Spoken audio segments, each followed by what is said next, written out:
Everyone, welcome back to all of you in my YouTube channel Sandhya Ki Classes, and my name is Sandhya. And friends, if you are new over here, so please do subscribe my channel and hit the bell icon. In this video I am going to share with you some words meaning for example. So if you like my video then please like, subscribe and share. So my first meanings is else. else का हिंदी अर्थ होता है वरना. मेरा पैसा वापस कर दो वरना मैं चिल्लाऊंगी. मेरा पैसा वापस कर दो वरना मैं चिल्लाऊंगा. तो इस तरह के सेंटेंस को अंग्रेजी में कैसे बोले? Return my money else I will cry. मेरा पैसा वापस कर दो वरना मैं चिल्लाऊंगा. रिटर्न माई मनी का अर्थ होता है मेरा पैसा वापस कर दो. एल्स मतलब वरना, आई विल क्राई नहीं तो मैं चिल्लाऊंगा, वरना मैं चिल्लाऊंगा. तो इस तरह के सेंटेंस के लिए हम एल्स का प्रयोग करते हैं. ठीक है दोस्तों, तो चलिए वीडियो में आगे बढ़ते हैं और जानते हैं कि इवन को हिंदी में क्या कहते हैं. इवन को हिंदी में कहते हैं तक. इवन को हिंदी में कहते हैं तक. मैं कार तक चला सकता हूँ. I can drive even car. I can drive even car. मैं कार तक चला सकता हूँ. I can drive even car. Okay, so now next. Also मतलब होता है भी. आल्सो मीन्स होता है भी. जैसे कि मैं भी जाऊंगा.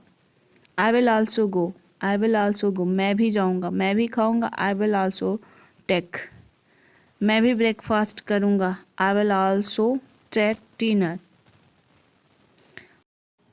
अब हम जानेंगे कि हैंस का हिंदी अर्थ क्या होता है. हैंस मीन्स चूंकि. हालांकि मैं चूंकि नहीं, हालांकि मैं अंग्रेजी नहीं जानती लेकिन पढ़ा सकती हूँ. Hence I don't know English but I can teach. Hence I don't know English but I can teach. हालांकि मैं अंग्रेजी नहीं जानती लेकिन मैं पढ़ा सकती हूँ. Okay, now next. While means होता है जबकि. मैं पढ़ रहा हूँ जबकि वह खेल रहा है. फॉर एग्जाम्पल के लिए ये सेंटेंस मैंने लिया है. I am reading while he is playing. मैं पढ़ रहा हूँ लेकिन वह खेल रहा है. I am reading while he is playing. मैं पढ़ रहा हूँ लेकिन जबकि वह खेल रहा है. तो जहाँ भी जबकि का अंग्रेजी लिखना है या पढ़ना है, बोलना है, तो वहाँ व्हाइल ही हम यूज़ करेंगे. जैसा कि आप जानते हैं, एज मीन्स होता है जैसा कि. जैसा कि आप जानते हैं वह बहुत अमीर है. As you know, he is very rich या he is rich man. तो as मीन्स होता है जैसा कि. as मीन्स होता है जैसा कि. अब हम that का प्रयोग करना सीखेंगे. that मीन्स होता है कि. that मीन्स होता है कि. मैं जानता हूँ कि तुम झूठ बोल रहे हो. I know that you are telling a lie. I know that you are telling a lie. मैं जानता हूँ कि तुम झूठ बोल रहे हो. तो की आया है ना इसमें, तो यहाँ हम इसके लिए दैट का यूज़ किए हैं. I know that you are telling a lie. Then दो तरह का होता है. एक THAN होता है और एक THEN होता है. तो जब THEN होता है ना, तो वहाँ पे हम देन का यूज़ करते हैं फिर के लिए. फिर मैं चला गया, then I went. Then I went, फिर मैं चला गया.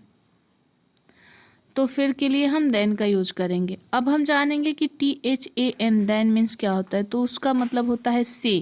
देन मीन्स से. मैं उससे बेहतर हूँ. I am better than him. मैं उससे बेहतर हूँ. I am better than him. मैं उससे बेहतर हूँ. तो दोनों देन में डिफरेंस है कि THEN और THAN. दोनों में सिर्फ इतना ई और ए का अंतर है. सो दैट का मतलब होता है ताकि. ताकि मैं अंग्रेजी बोल सकूं, ताकि मैं खाना बना सकूं, ताकि मैं इंग्लिश पढ़ा सकूं. तो सो दैट मीन्स होता है ताकि. ताकि मैं अंग्रेजी बोल सकूं. चलिए इसी सेंटेंस को हम फॉर एग्जांपल के तौर पर ले लेते हैं. So that I could speak English. ताकि मैं अंग्रेजी बोल सकूं. So that I could teach English. ताकि मैं अंग्रेजी पढ़ा सकूं. जस्ट देन का मतलब होता है तुरंत, तभी, ठीक तभी. ठीक तभी उसने मुझे कॉल किया.